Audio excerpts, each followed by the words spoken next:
आपण पाहतोय चिंचवण परिसरामध्ये मोठ्या प्रमाणात अवकाळी पावसाचा दणका बसलेला आहे।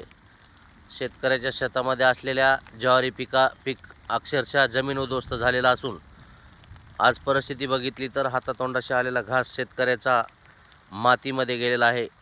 बळीराजा संकटामध्ये असताना शेतकऱ्याला आता या ठिकाणी राज्य सरकारने मदतीचा हात दिला पाहिजे अशी परिस्थिती असताना दिसते।